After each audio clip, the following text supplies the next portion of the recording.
ಶ್ರವಣಕುಮಾರ ಕುರಿತಾದ ಒಂದು ಕತೆ ಇಲ್ಲಿದೆ. ಶ್ರವಣಕುಮಾರ ಒಬ್ಬ ಶ್ರದ್ಧಾವಂತ ಮಗ.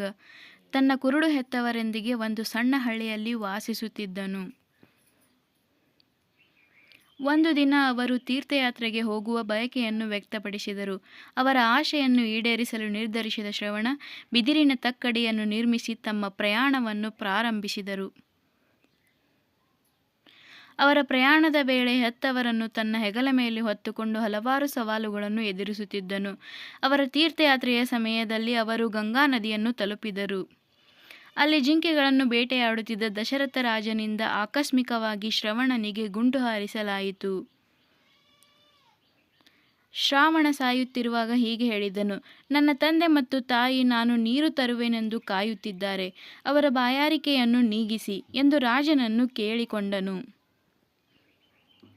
ಪಶ್ಚಾತ್ತಾಪದಿಂದ ತುಂಬಿದ ರಾಜ ಸ್ಥಳಕ್ಕೆ ಧಾವಿಸಿ ತಮ್ಮ ಮಗನಿಗಾಗಿ ಹುಡುಕುತ್ತಿದ್ದ ಶ್ರಾವಣನ ಹೆತ್ತವರನ್ನು ನೋಡಿದನು.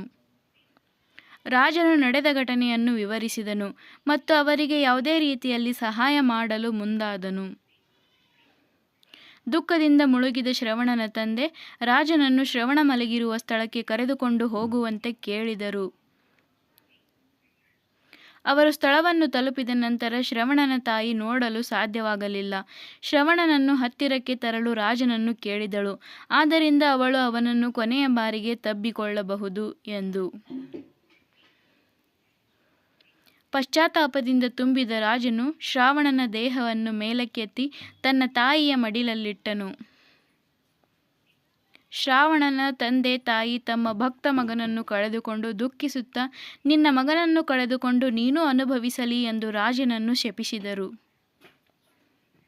ವರ್ಷಗಳ ನಂತರ ರಾಜನ ಮಗ ರಾಮನನ್ನು ಕಾಡಿಗೆ ಗಡೀಪಾರು ಮಾಡಲಾಯಿತು ಮತ್ತು ರಾಜನು ತನ್ನ ಮಗನಿಂದ ಬೇರ್ಪಟ್ಟನು. ಶ್ರವಣನ ಹೆತ್ತವರ ನೋವನ್ನು ಅನುಭವಿಸಿದನು.